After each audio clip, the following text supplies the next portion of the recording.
Hey guys, thanks for tuning in. Today we have a 2007 Chevy Impala with a what I believe to be a bad thermostat. The customer complaint is poor heat, low engine temp, etc. All indications of a bad thermostat. So I went ahead and picked one up. Comes with the O-ring on it. This is a real straightforward job that anyone can do at home with basic tools. Let's get started. Okay, the first thing you're going to want to do is get yourself a drain pan and put it underneath the passenger side bumper.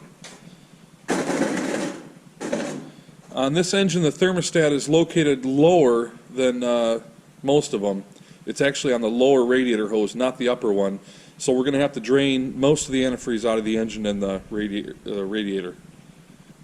Okay, we're looking at the lower right-hand side of the radiator on the passenger side of the car, and that is the drain cock. We're going to loosen that up and drain the coolant out of it. One of the easiest ways I've found to get that loose is to use just a standard pair of pliers like this right here. Once you get it broke loose, then twist it with your fingers because it is just plastic.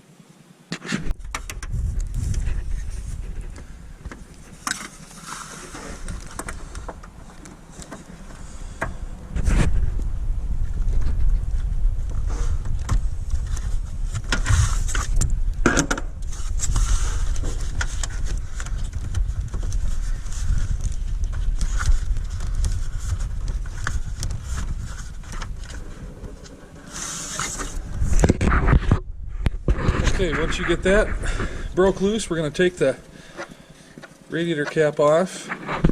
I guess it's a coolant cap, it's not really on the radiator. And now we wait about 5 minutes. The thermostat housing is held on by two fasteners. There's a bolt with a 10mm head on the passenger side, and then over here on the upper driver's side there's a stud with a 10mm nut.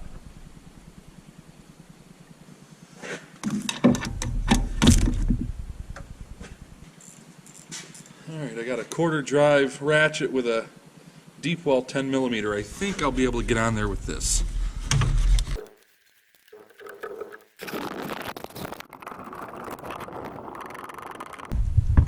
Well, instead of the nut coming off, the whole stud's coming out, but that's okay. The only reason why they used a stud instead of a bolt was for that wire. That little wiring harness retainer clips onto the end of it. So there's one. There's one more down in the bottom right-hand side. That will be left-hand side while we're looking at it. I threw an extension on there to, as I think it'll make it a little bit easier to get at.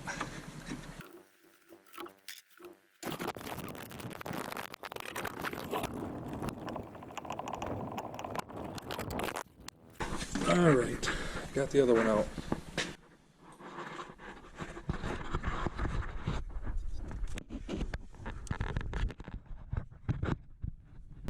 Grab a hold of the thermostat housing. Oh, better kick our pan on there.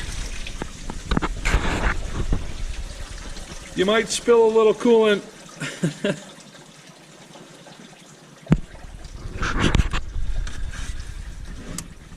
Okay, take note of how the thermostat goes into the housing.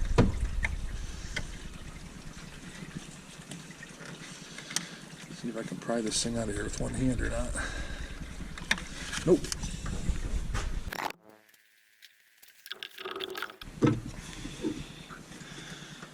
That was not supposed to come out. Oh, she's stuck in there good.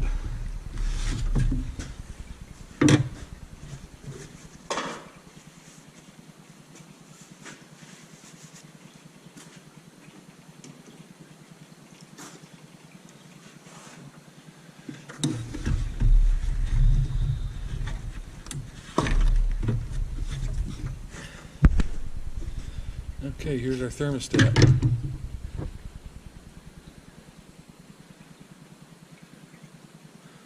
Here's the other part to it. This part fell off when I was trying to pull it out of there. Easy rule of thumb to remember which way a thermostat goes in if you're not real familiar with it and this is your first time doing it. Look at it this way. This part right here kind of forms an arrow. That arrow always points towards the radiator. So you want to put it in this way right here.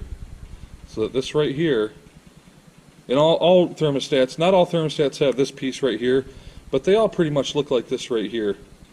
Just remember this end right here that kind of forms the arrow goes towards the radiator.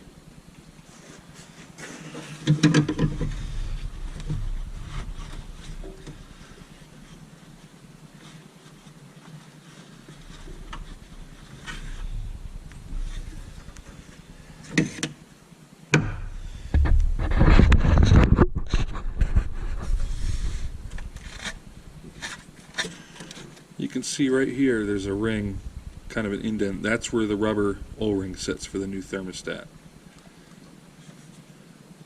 So here's our new thermostat. And another thing to point out is, see that little guy right there? Right there? There's only one of them on there. Most thermostats have that. That's an air bleeder right there. So you always want to have that towards the top, okay? So when you stick that in there, orientate it so this would be mostly towards the top. And it allows air to bleed through the system.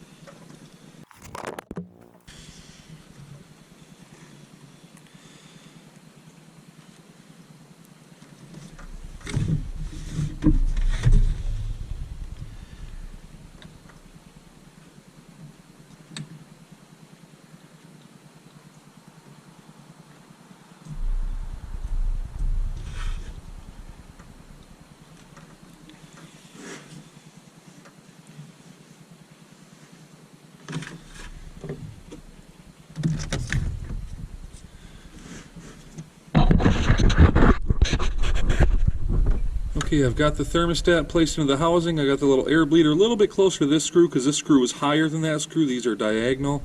So that should put that little bleeder near the top. And I'm going to put this back into place and we're going to tighten her down and fill her up.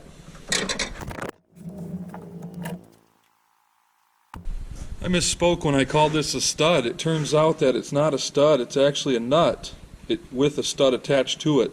So this, I'm sorry, a bolt with a stud attached to it. This, what looks like a nut, look at it, solid, it's one piece, it doesn't come off. So this is supposed to come out as a unit. When I looked at it in the car, I couldn't really see it, and it looked like this nut would spin off these threads, but that's not the case.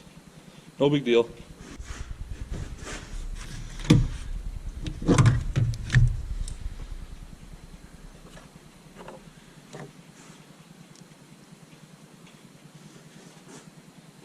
Now, I don't want to drop this bolt into our coolant pan, and it fits kind of loose inside the socket. So what I like to do is I just take a piece of paper, in this case a paper towel, and I'll force the bolt into the socket, and then I'll hold it with my thumb, and I'll rip off the paper towel, and now look. It kind of holds the bolt, not real tight, just tight enough so we don't drop it. And we can get the bolt started, and then when we pull the socket off, the paper towel falls off. It's a neat little trick. I should say it's an effective little trick.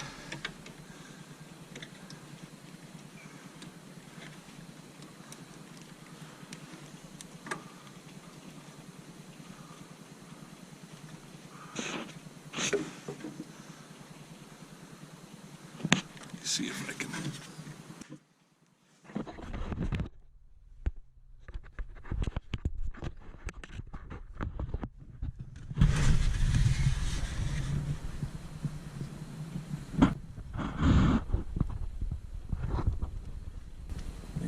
There it is.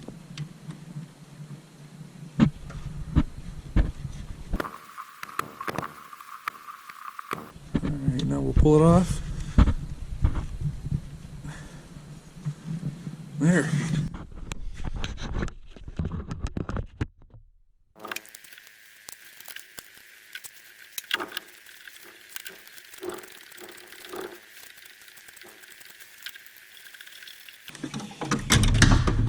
Oh, that was close. My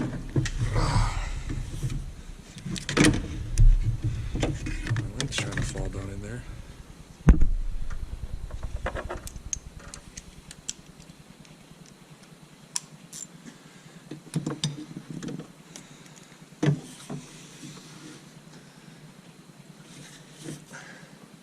There's the paper from the socket.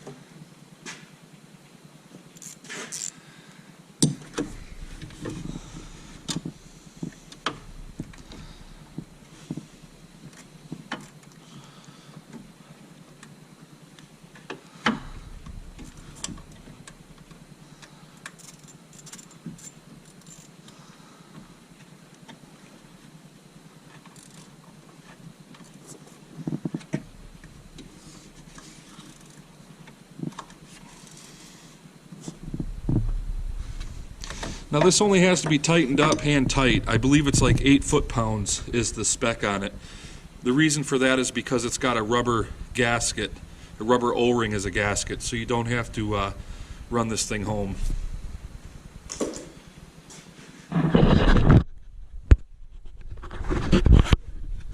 We're going to take our wire and put it back on that stud. I'm going to close the petcock down here.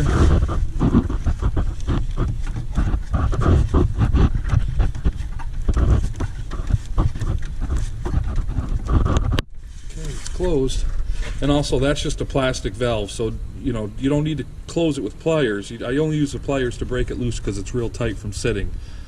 You just close it up until it doesn't move anymore by hand and it's done. Okay, we're going to fill the system with coolant and run it. We should be done.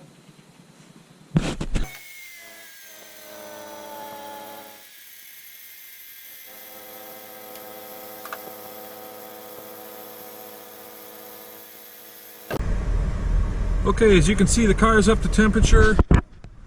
We got warm air blowing out the heat vents at idle. This is a fix. That was a super easy fix that anyone could do with basic hand tools. If you guys found this video helpful, give me a thumbs up, hit that subscribe button, check out my other videos. I appreciate the support. Thank you.